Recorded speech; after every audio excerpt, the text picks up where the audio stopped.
to be talking about retirement plan trusts and ways you can protect your retirement plan and allow them to go down to your family. But another title for this speech might be How to Protect Your Family Without Giving Up Control. Because talking to my clients lately, one of the things that I've realized that a lot of them have in common is that they don't really want to give up control during their lifetime. So one of the nice things about this planning is the ability to plan for your family but not give up control during your lifetime. So you still have the flexibility to spend the money. It's still available for anything you need. So what you're going to discover in today's speech is ways to promote family harmony. Because one of the things I try to mention in every speech that I do is that we need another label for dysfunctional, because most families have some dysfunction in them, and a lot of times people are somewhat embarrassed to talk about that. But really we need to make sure that we put the plan together so that it adjusts for your family dynamics. And one of the things that I've found that we all have in common is we want our kids to get along. And so that's something that we can put in the plan and make sure that we don't mess up the ability for them to get along. You're also going to discover how to leave a legacy. And a legacy just means making sure that your family's taken care of with what you leave behind. How to save taxes. And actually right now we're actually doing a different seminar that's specifically on, are you worried that income taxes are going to go up in the future? And we've got some creative ways to plan around that. So this is for you if you're worried about your children getting along after you're gone, if you're worried about taxes on your retirement plans, either during your lifetime or even after you're gone, if you're sick and tired of worrying about your family and what's going to happen to them, or if you're confused by the conflicting advice that you've been given along the way about what to do with your retirement plans.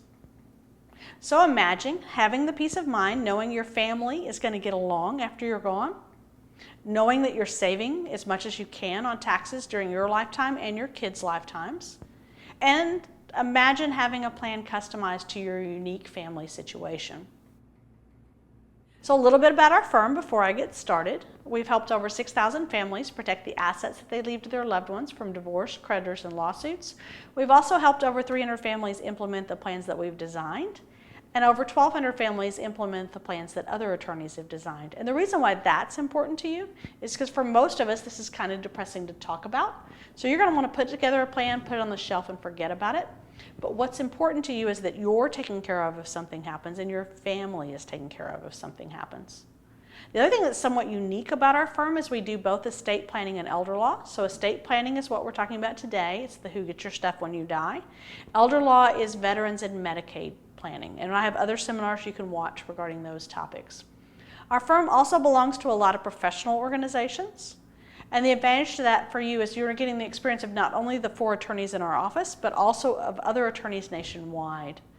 And specifically regarding taxation with retirement plans, it's worth having the network of other attorneys and financial planners and CPAs to make sure that we do things the way they need to be done and we protect your family as best as possible. We have a location in Denton, a location in Bartonville, and a location in Aubrey, and you can meet with us at any of those locations. I have 3 books. If you're interested, you can contact our office. We can send you a copy. The first one is Who Gets Your Stuff When You Die. That's actually my most popular speech. There's also 2 on Alzheimer's. They're both entitled You're Not Alone. One is Living with Alzheimer's Disease. The other is Living as an Alzheimer's Caregiver. So today I'm going to talk to you about your biggest problem asset, your retirement accounts. This is also the most likely asset that you're going to leave behind when you're gone. And the reason why I know that is most people don't like paying any more in tax than they have to. And most of my clients who are required to take minimum distributions, which means now that they're over 72, complain about the fact that they have to pay income tax on that money. So they don't want to pull out any more than they have to because they don't want to pay any more in tax than they have to. So probably that's going to be the most likely asset that they leave behind. They will spend other funds first. So when we talk about retirement accounts, we're talking about traditional retirement accounts. Those are the ones that you put in without paying tax. And then when you pull the money out later, you pay income tax on it. If it goes to a family member, they're going to pay income tax on it when they pull it out. I'm also talking about Roth IRAs. Those are ones that you paid the income tax before you put it in. So that way when it gets pulled out, there's no income tax on it. Also, other retirement plans that continue beyond you, 401ks, 457s, 403bs, KIOs, any retirement plan that continues beyond you. So pretty much the only one we're not covering is things that are pensions that terminate on your death. So you get money for life, maybe your spouse gets a portion of the money for life, and then they're gone after the second one of you dies. So let me walk you through what the problem is with retirement accounts. There's a potential double taxation. There's federal estate tax up to 47%. Now the exemption right now is so high that nobody's worried about it. So you can actually leave over $11 million to a non-spouse and pay no tax. And if you're married, it's over $22 million that you could leave behind. But the exemption most likely is going to go down in our lifetime, and I can almost guarantee it'll go down in our kids' lifetimes because they're going to need to raise taxes somewhere. There's also income tax on the money, because if you didn't pay the tax on the front end, there's going to be tax on the back end when it comes out. And the combined rate is approximately 71%. Now, if you're a math person, those two numbers don't add up to 71%, but the government does do a slight offset between the two. Now, I had a lady many years ago, she inherited a $3 million retirement account from her dad. At that time, the estate tax exemption was $1 million. So the government actually taxed the other $2 million, and the rate was about 50%. So she paid about $1 million in estate tax. Then, because she had pulled the $3 million out, she actually paid income tax on the $3 million of about another $1 million. There was at that time a penalty for taking too much out in a year, and so because she took too much out in a year, there was an additional penalty of 15%. So out of the $3 million she inherited from her dad, she kept around $800,000 after all the taxes were done. So that's one of the things we need to talk about and think about and make sure that doesn't happen to your family. Now there's a new thing that we need to somewhat be concerned about with retirement accounts that was not a problem back when she inherited, and that's something called IRMA. So in the Affordable Care Act, there's a portion of it that says that in order to pay for some of the costs of that act, they needed to raise money, and one of the places they did it was through people who have too much money in retirement plans. And so what they've done is they've said if you have a retirement plan and you're taking out over a certain amount in a year, you're going to pay more for your Medicare supplements than somebody else. And if you run an analysis of how much that's going to cost over your lifetime, if you have a retirement account that's at least $1 million, it's going to end up costing you an additional about $500,000 in Medicare supplement costs over what it would cost otherwise. So when we're looking at it, not only are we looking at it being income tax when it gets pulled out, it may have an effect on your Medicare supplement. It may also have an effect on the amount of tax you pay on your Social Security. So the required minimum distribution rules allow longer tax-free compounding after you're gone. Because it used to be that it wasn't allowed to compound after you were gone, but now it can go out over 10 years under the Secure Act. Prior to the Secure Act, it was actually allowed to go out over your beneficiary's lifetime. Now, there is a few exceptions where people can take it out over their lifetime. And another seminar you might want to watch is one specifically on the Secure Act. Now, Congress actually has a second Secure Act that they're looking at that's going to make some more changes, and at that point we'll have another seminar that talks through what those changes are. So in deciding what to do with your retirement plans, you can name individuals as beneficiaries, but naming individuals as beneficiaries can cause problems. The beneficiary can decide to cash out earlier than required and blow the stretch out. So even if they're able to take it out over a 10-year period and they don't do that, there's huge consequences in the amount of money that they're able to save if they take it out over that 10-year period. And so they may not realize that that's a good idea.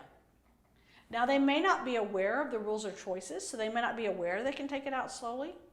Definitely, if somebody inherits a retirement account now, I always recommend that they talk to both a financial planner and a CPA to make sure that they're doing the correct thing as far as taxes and investments regarding the money.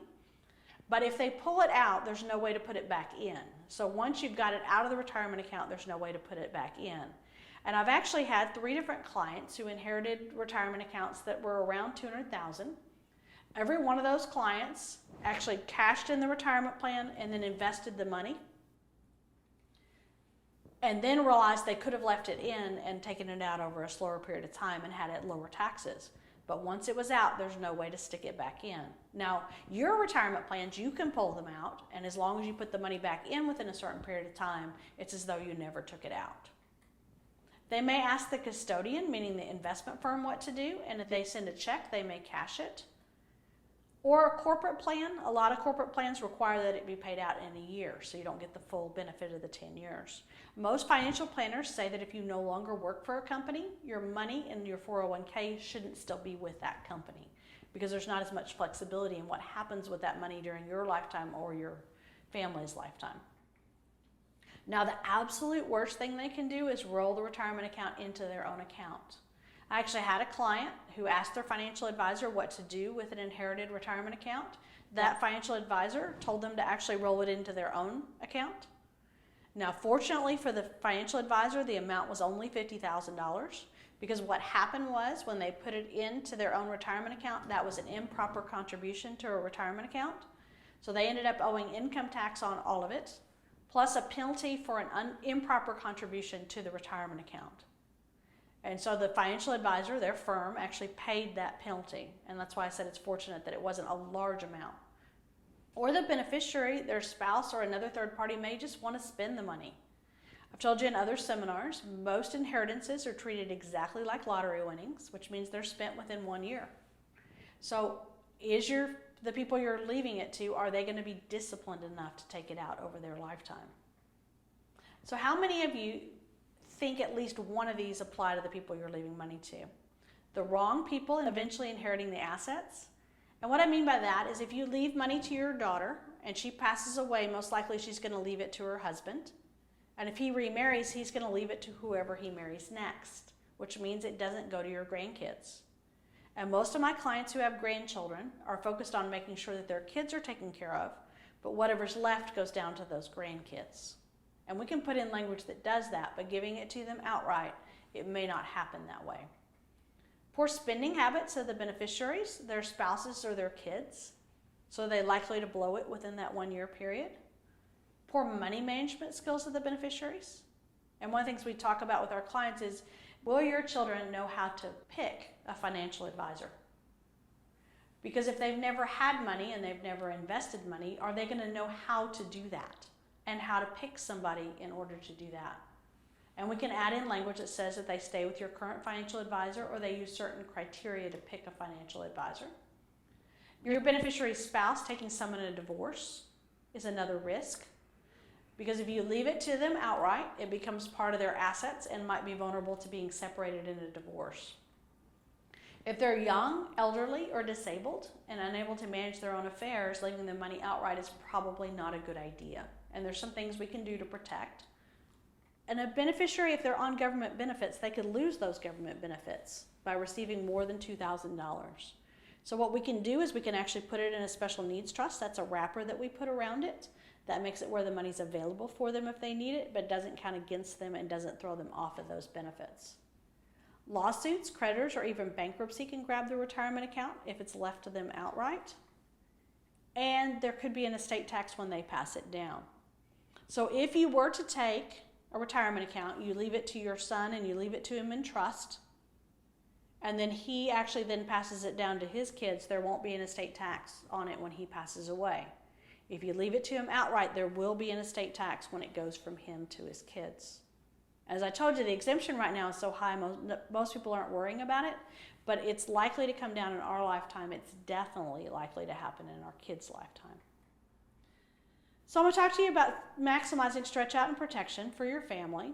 Naming the living trust as a beneficiary won't work, and I'm going to explain to you in a minute why that is. So the retirement plan trust is an irrevocable, which is a fancy way to say unchangeable. So once it's set up, the trust itself is unchangeable. Now I really need to almost put an asterisk after this to let you know that it's unchangeable, but we have a way to change it. Because really it's a beneficiary of your retirement plan, and so because of that, we actually just create a new one and make that the beneficiary. It's established now by you. It's the beneficiary of the retirement account when you pass away. So really it only is set in stone if it's the trust that's the beneficiary of your account at the time you pass away. We keep it separate from the living trust, and I'm going to go through some reasons why we do that. So why can't I just put it inside my living trust? The required minimum distribution rules that need to be in a retirement plan trust are very complicated, and we need to make sure that we have the right language to make that happen. So there's a big risk that if we put it in a living trust as a beneficiary, that we have that 5-year payout. Now without it, in a retirement plan trust, you can actually have a 10-year payout, or sometimes it can go over the beneficiary's lifetime. So we've got to be extra careful that we have the right language. Now, if you have a beneficiary who's on government benefits or has a disability, we're actually doing a separate retirement plan trust for that particular beneficiary, because we want to make sure that we comply with all the rules in the Secure Act to make sure that that beneficiary actually gets to take the money out over their lifetime. Because one of the exemptions is somebody with a disability is able to take it out over their lifetime.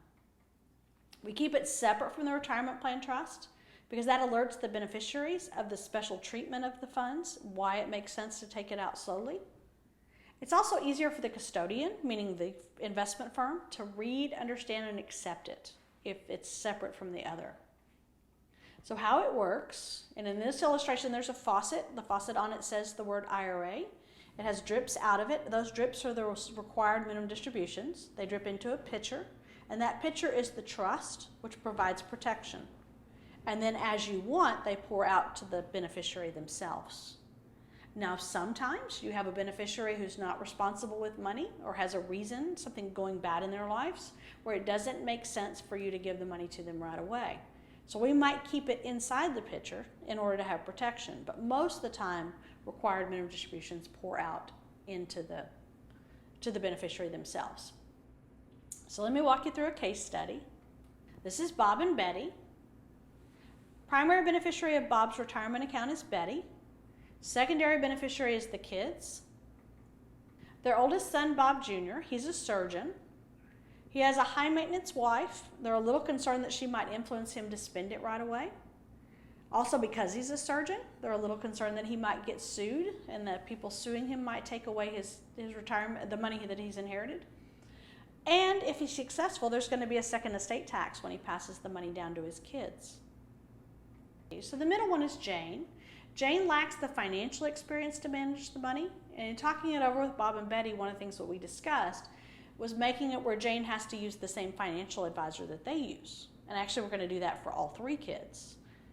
But the other part of the conversation we needed to have is Jane responsible enough to handle the money on her own? And they agreed that she was, with a little help from the financial advisor. If she had been not quite as good as with money, we might have wanted to put in a co-trustee. Also, Jane has a problem marriage, and honestly, Jane doesn't have a problem with her marriage, her parents do. So Bob and Betty just really don't like her husband. And they're concerned that if she passes away, she's going to leave everything to her husband. And that's probably what she would do.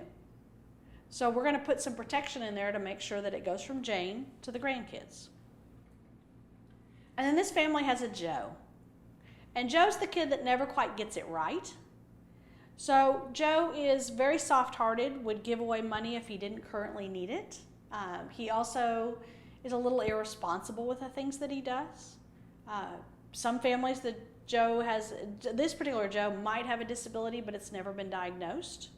He definitely has trouble holding a job, getting things done. And so we need to talk about some ways to protect him against himself.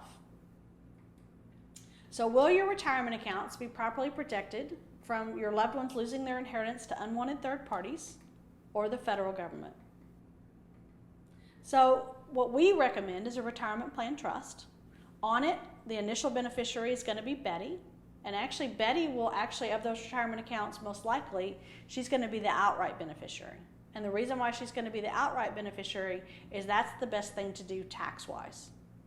But if Betty was starting to lose her ability to make good decisions, or if she would have trouble making decisions if Bob wasn't around, it might make sense to go ahead and let it go into the trust and allow some of the kids to help her manage the money. Also, the other time that we might put it in the trust instead of having it go directly to the spouse is in a second marriage, where you want to make sure that it goes from you to your spouse, and then on your spouse's death it goes to your kids. So the secondary beneficiary is the retirement plan trust, and it actually has separate parts for each of the 3 kids. So for Bob Jr., we put it in what we call a heritage trust, so it protects the money if he gets divorced, he gets sued, he has creditor problems. It also protects against the second estate tax, so the estate tax when he passes away down to his kids. For Jane, we talked about having the financial planner be someone that she has to use. And actually, when we talked about it, we actually realized it probably would be a good idea for all 3 kids to continue to use the parent's current financial advisor. We're also able to put it in there where Jane can use the money for life. And then on her death, it goes to the grandkids, so it can't go to the son-in-law that they don't like. Now, when we got to Joe, it's a little harder conversation because I have lots of families that'll say, okay, we put Bob Jr. in charge of his money. We put Jane in charge of her money. It's only fair that we put Joe in charge of his money. But if you think about it, you've actually been protecting Joe all of his life. So why would you stop when you passed away? So really it makes sense to have it be in a way that it's protected and is available for him, but we have somebody else be in charge. Now the other part of the conversation is who do we put in charge? So in a lot of families, they'll put Bob Jr. in charge. But what is that going to do to their relationship?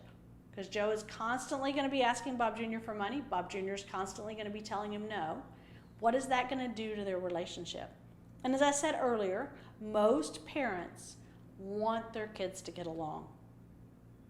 So we might talk about having somebody independent being in charge, like a corporate trustee like a bank or another family member. That's one of the things that we can walk through. And one of the most important things is whenever we're putting together a plan, we're customizing it to your individual family situation. So it has to do with what you want to have protected and how you want to put things together.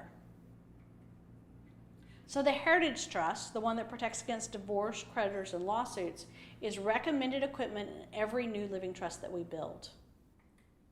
So let me summarize what I've talked about so far.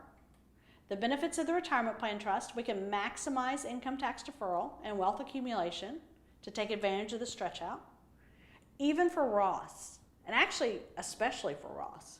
So Roth IRAs, one of the nice things, even under the Secure Act, you can actually wait until the 10th year, and actually it's a portion of the 11th year before you pull the money out, which means that money has longer to accumulate tax-free. We can protect the undistributed balance. So whatever's left in it gets protected. And we can make sure it stays in the family. So proper distribution to your intended beneficiaries. It goes from your kids to your grandkids. Protection against the spendthrift. And the spendthrift is the Joes of the world, the people that spend more than they're actually given. They tend to have large credit lines, spend a lot on credit cards, those kind of things.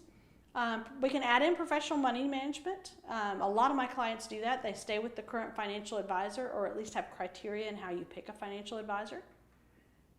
We can put in there divorce protection, protection for minors, protection if they're elderly or disabled, government benefit protection, lawsuit creditor and bankruptcy protection. And then the other real important thing in every trust we design is we have it where it's flexible enough to adjust for things that happen in the future. Because when we're talking through all these criteria, you may say, my family doesn't have any of these problems, everything's going to go beautiful, and we don't need those protections. But we go ahead and put it in there just in case, because we don't know what the future holds. So we're able to adjust the trust even after you're gone. We put a provision in, it's called a trust protector. It's the ability of the person you name as trustee to make changes in the trust along the way. We can also make sure that we minimize the estate taxes for now and in the future. But the greatest benefit of the retirement plan trust is a legacy in your name. Every check they receive is still going to have your name on it.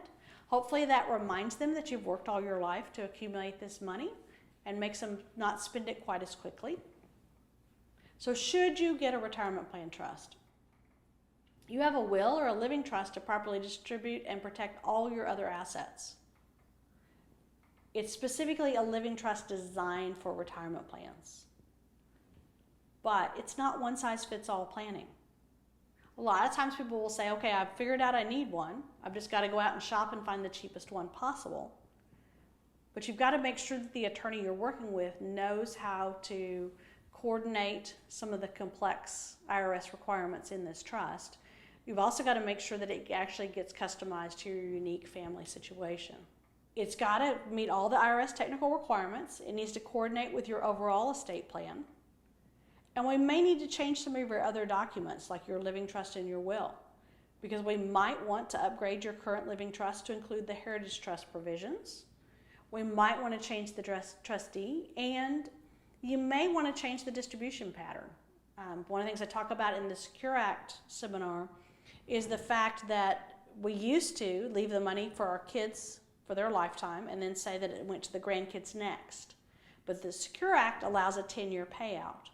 So a lot of times, a lot of my clients will actually leave a portion of the retirement plans to the grandkids, so that not only did the kids get 10 years to take the money out, the grandkids do also, which is a way to save in taxes. So where do you go from here? Now, you guys who've been to previous seminars, you've seen this slide. Most of you are going to end up procrastinating. And the hard thing is it's because none of us are planning on dying. But it's much, much better if you get something in place now as compared to waiting until in the future. So what we offer is a family legacy planning session. You can meet with one of the 4 attorneys in our office. We have a location in Denton, Bartonville, and Aubrey, and you can meet with us in any of those locations.